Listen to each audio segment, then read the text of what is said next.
Assalamualaikum Professor Ehsan, and my name is Nasra binti Saufri from course Maritime Management, and today I would like to explain about the bantuan asas kecemasan. So bantuan asas kecemasan adalah rawatan pertama yang diberikan kepada pesakit ataupun mangsa kemalangan, dan biasanya bantuan asas kecemasan ni maksudnya kita bagi bantuan dekat pesakit itu sebelum ketibaan ambulans ataupun sebelum pesakit itu mendapat rawatan daripada doktor. So the main objective bantuan asas kecemasan ini adalah untuk menyelamatkan nyawa, untuk mengelakkan kecederaan daripada bertambah buruk, untuk mengurangkan kesakitan pesakit dan sebagai persediaan sebelum pesakit itu diambil alih oleh doktor. So the main keys untuk kita menyelamatkan mangsa ni ada 6, which is DRSABC. So what is DRSABC? D stand for danger, R stand for response, A stand for shout, A for airway, B for breathing, and C for circulations. So D, what is danger? Danger is ensure the area is safe for yourself, others, and the casualty. So danger ni kita kena tengok dulu bahaya dekat sekeliling kita. Selamat ke tak? Okey ke tidak untuk kita selamatkan mangsa. And kita kena tengok juga bahaya dekat diri kita. Selamat ke tak untuk kita bagi bantuan dekat casualty tu. And kalau boleh, stay away the danger from the casualty untuk mengelakkan dengki daripada sembarang masalah ataupun makin buat masalah bertambah makin menjadi buruk. And R for response. So respond ni check for response and ask the casualty name or squeeze the shoulders. So cuba untuk buat mangsa sedar daripada pingsan dengan panggil nama dia. Tengah panggil nama dia macam dia sedar ke tak sedar ke. And kalau dia macam sedar tak sedar macam tu, gerakkan sedikit badan mangsa dengan menepuk bahu dia. Nak tengok dia sedar ataupun tidak. And S stand for shout, which is make a call for an ambulance or ask another person to make the call. Maksudnya kita nak buat call tu, contoh kita nak call ambulance. Okay, kita call ambulance, pastikan kita call tu jauh sikit daripada mangsa. And bila kita jauh sikit daripada mangsa tu, pastikan kita boleh tengok situasi mangsa tu macam mana. Okey ke tidak untuk kita reportkan dekat ambulans tu macam mana keadaan dia. So A for airway, which is open mouth and check for the casualty conditions. Which is maksudnya kalau check airway dia macam mana, cuba periksa saluran pernafasan mangsa dia macam mana, sama ada dia bernafas macam biasa ataupun nafas dia tu macam termengah-mengah, ataupun kalau dengar macam pernafasan dia tu macam termengah-mengah, periksa mulut dia, periksa mulut mangsa tu sama ada something ataupun tidak dalam mulut mangsa. B and B for breathing. Breathing is check for breathing and look and feel for the chest movement, listen for air escaping from mouth and nose. Is breathing, periksa pernafasan mangsa, periksa macam periksa pernafasan mangsa dan lakukan posisi tonic neck reflex kepada mangsa. So maksudnya letakkan casualty tu dalam position yang betul untuk kita periksa dia punya pernafasan dia tu macam mana, sama ada okey atau tidak okey.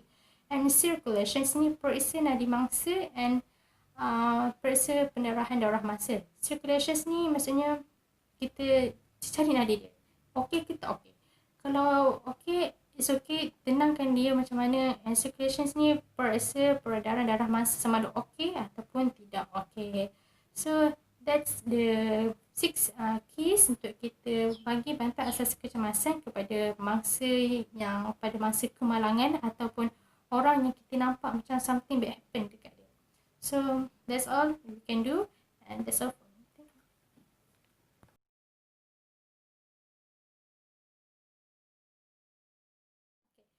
First aid kit. What is first aid? First aid is an emergency care given immediately to an injured person, and the purpose of first aid is to minimize the injury and future disability. And in a serious case, first aid may be necessary to keep the victim alive. So this is the first aid kit. So first aid ni dekat dalam ni dia ada macam-macam jenis tools yang boleh bagi bantuan kecemasan kepada injured person. So the purpose of first aid is to minimize the injury, untuk mengurangkan sakit dia ataupun untuk mengurangkan kesakitan dia ataupun mengurangkan luka yang ada dekat injured person. And in a serious case, first aid may be necessary to keep the victim alive. So first aid ni dia ada banyak jenis and bukan jenis satu ni saja. Contohnya macam first aid ni. First aid have many kinds, which is first aid ni dia tak ada, contohlah dia tak ada mirror, dia tak ada thermometer, and dia tak ada small nail. And but the other kinds of first aid, they have a mirror, they have thermometer, they have small nail. So yes, setiap first aid mempunyai jenis yang berbeza dan peralatan dia juga ataupun tools and equipment dia juga berbeza, tapi ada juga yang sama, ada juga yang berbeza. So dalam first aid kit kita ada macam-macam jenis tools, which is kita ada first kita ada antiseptic cream. So this is the antiseptic cream. Kita ada antiseptic lotions, which is yes, this is the antiseptic lotions. Kita ada plaster strips.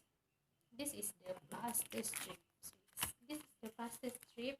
So many. And we have the paracetamol. This is the paracetamol.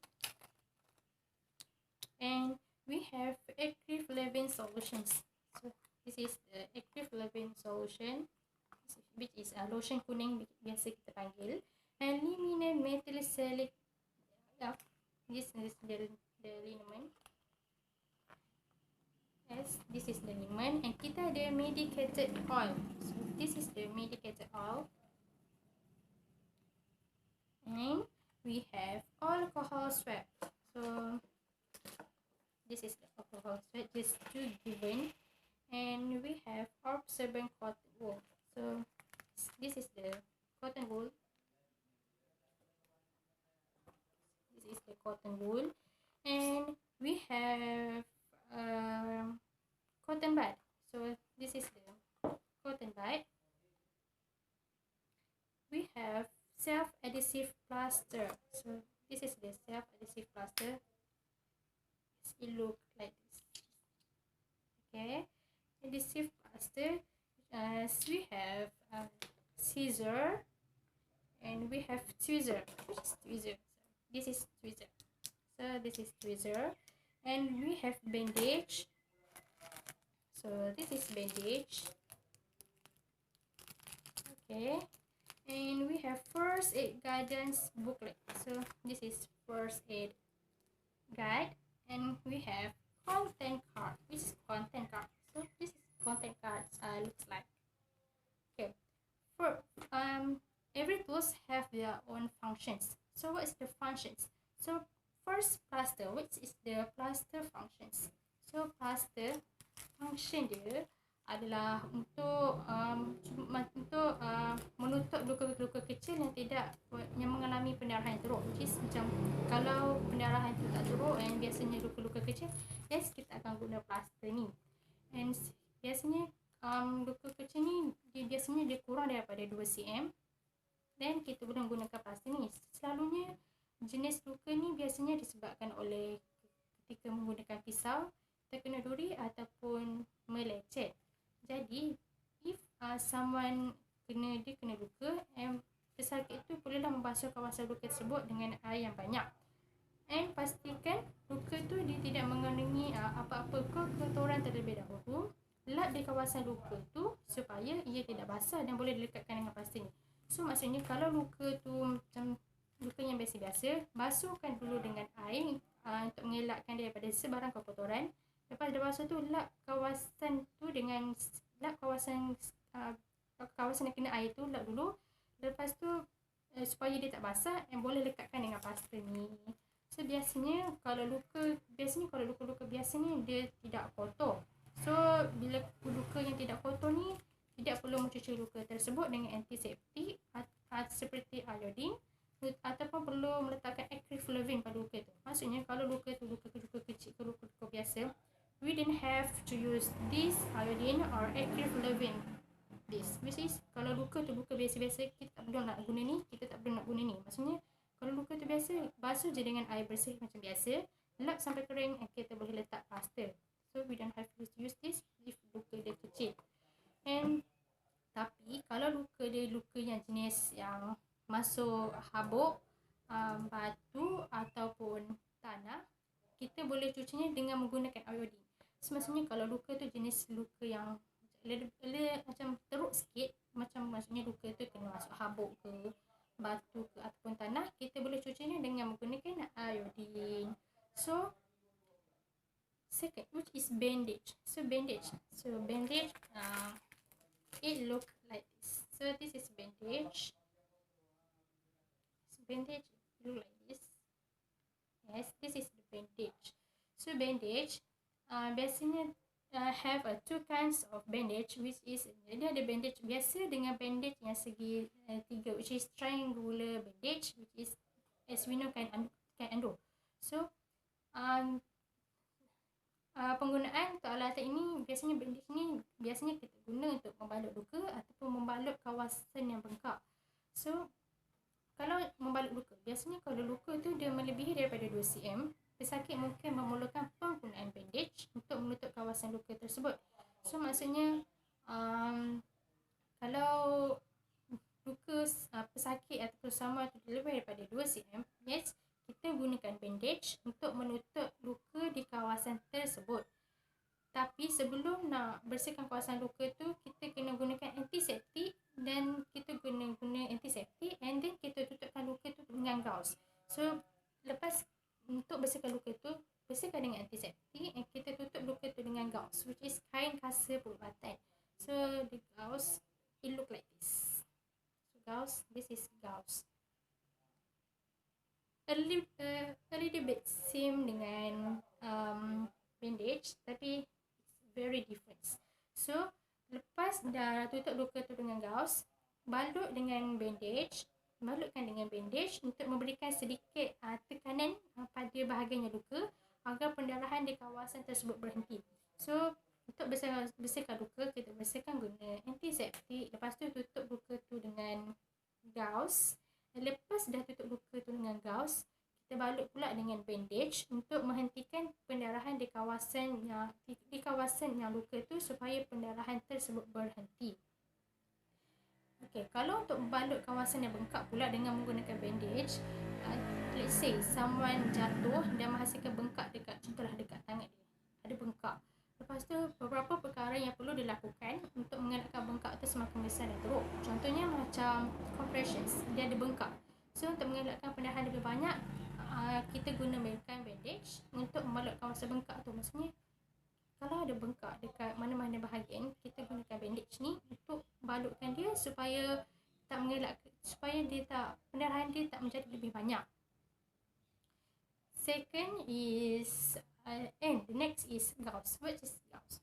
Kain kasa perubatan. So gauze, it look like this. This is gauze. So gauze is kain yang selalunya digunakan untuk menutupi luka yang besar. Ini juga boleh digunakan untuk membersihkan luka yang kotor. So function gauze is untuk tutup luka yang besar ataupun untuk membersihkan luka yang kotor. Biasanya stand for gauze ini terdiri daripada jejaring benang. Yes, dia terdiri daripada jejaring benang yang tidak mudah tercabut bila ditarik daripada luka. Sebenarnya bila kita tarik, dia tak akan mudah tercabut. And kadang-kadang juga kita untuk merawat luka, kita boleh juga gunakan cotton. Tapi kalau kita gunakan cotton, dia akan menyebabkan serpihan cotton ni, contohlah, yes, ni yang ni mudah tercabut. So serpihan cotton ni dia akan melekat dekat tempat yang luka tu. So that is not good. So better kita gunakan gauze daripada guna cotton. Biasanya gauze ni digunakan untuk tutup luka lah daripada gunakan cotton, sebab cotton ni dia macam dia boleh tinggalkan kesan sikit dekat tempat yang luka tu. Okay, cotton ni biasanya digunakan untuk membersihkan luka. So cotton, yes, it look like this, small, and biasanya tidak terlalu kotor, maksudnya benda asing.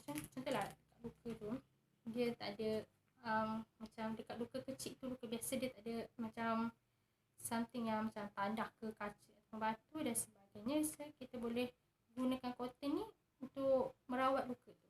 Contohlah kalau luka ada luka tapi dia tak ada benda yang macam something macam tanah ke kaca atau batu, basuh dengan air biasa dan digunakan untuk membersihkan kawasan tersebut. Dah basuh dengan biasa, lepas tu kita bersihkan tempat luka tu dengan menggunakan cotton. Tapi kalau luka tu kotor, gunakan air yang bersih untuk membersihkan kotoran terlebih dahulu.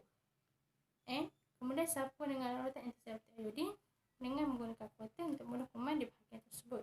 So function dia, kalau macam contohlah kalau luka tu kotor, kita bersihkan guna air yang bersih, lepas tu kemudian sapu dengan larutan antiseptik itu, sapu dengan iodin dengan menggunakan cotton ni untuk bunuh kuman di bahagian yang luka tu lah. So active flavin solutions. So flavin solutions, this is the active flavin solutions, and yes, it look like this. So this is the yellow color. So biasanya mengandungi iodin yang berfungsi untuk membunuh kuman ataupun antiseptik di kawasan luka. So function this active flavin adalah untuk membunuh kuman di kawasan yang luka. Biasanya kalau kawasan tu ada mengalami luka yang besar atau kotor, larutan ni juga, this active flavin biasanya yang berfungsi untuk membersihkan luka tersebut. So krim pemanas, which is this and this. Functions is still safe, which is untuk mengurangkan sakit otot, dan biasanya kalau guna ni dia tak ada luka dekat bahagian tersebut. Contohlah dekat lutut dia tak ada luka kat bahagian tersebut, and dia boleh menggunakan ni untuk mengurangkan kesakitan dekat bahagian tersebut. Kalau ada luka, tak boleh guna ni sebab dia boleh bagi kesan buruk kalau dia guna benda ni. Okay, and scissors. This is scissor. So scissor functions dia untuk memotong gauze, bandage dan sebagainya. Oleh itu jangan lupakan untuk letakkan ia dalam first aid. Maksudnya gauze ni kita, contohlah kita nak balut luka. Nak balut luka mesti guna bandage. So nak guna bandage ni macam mana? Kita boleh guna gunting ni untuk potong bandage ke, gauze ke dan sebagainya. So self-adhesive plaster. So this is self-adhesive plaster and it look like this. So biasanya plaster ni, jenis yang untuk digunakan untuk melekatkan beberapa perkara seperti meletakkan gauze pada kulit ataupun melekatkan bandage supaya ia tidak mudah tercabut. Contohlah nak balut luka, guna bandage. So nak balut bandage tu, kita akan guna plaster ni supaya bandage tu dia tak mudah tercabut ataupun supaya dia tak mudah tercabut. And dalam first aid juga kita ada ubat-ubatan. Contohnya kita ada paracetamol. So ni paracetamol ni dia fungsi untuk memberikan rawatan awal, terutamanya bagi mereka yang baru sahaja demam. Contohlah someone dia rasa macam pening kepala ke, dia rasa macam nak demam ke, yes, dia boleh gunakan paracetamol ni untuk mengurangkan dia punya sakit dia, untuk mengurangkan demam dia. And kita ada this antiseptic cream. So antiseptic cream ni dia berfungsi untuk, biasanya antiseptik ni dia biasanya untuk kegunaan luka, kalau kulit melecur ke, kulit meleret ke, ataupun jangkitan kuman pada kulit yang tidak serius. Biasanya this antiseptic cream berfungsi untuk sebagai bahan pembasmi kuman yang berkesan terhadap pelbagai jenis bakteria. Cara nak gunakan dia sebabkan pada kawasan yang mengalami jangkitan, contohnya dekat area mana ke ada jangkitan, and kita boleh gunakan ni untuk merawat jangkitan tersebut. So this cleaner antibacterial disinfectant, biasanya cara penggunaan dia, biasanya bersihkan tangan sebelum guna. Lepas tu dah bersihkan tangan, kita basuhkan tempatnya luka tu dengan air. Lepas tu keringkan, dah basuhkan dengan air, keringkan kulit keringkan air dekat kulit di sekitar tempat yang luka tu. Lepas tu kita sapukan this antiseptik untuk membunuh kuman. Sebab function dia boleh membunuh kuman dengan baik. Fungsi glove. So this is glove. Function dia adalah untuk melindungi diri daripada sebarang cecair badan ataupun sumber jangkitan. Contohlah kita nak merawat someone tu pula dia ada luka. So kita boleh pakai glove untuk mengelakkan daripada sebarang jangkitan supaya jangkitan tu tak kena dekat kita. So fungsi alcohol swab. So alcohol swab, this is the alcohol swab. So alcohol swab ni dia mengandungi 70% of isopropyl alkohol dan sejenis alkohol untuk mencegah ataupun membunuh pertumbuhan kuman di kulit yang biasanya digunakan untuk mencegah infeksi kulit setelah mengalami luka kecil. Maksudnya ada luka kecil. Lepas tu kita boleh sapu alkohol swab ni untuk mencegahkan daripada pertumbuhan kuman dekat kulit tu kalau ada luka. Tweezer pula biasanya biasanya kita gunakan untuk spade macam something untuk letak dekat contohlah dekat kawasan ni ada luka.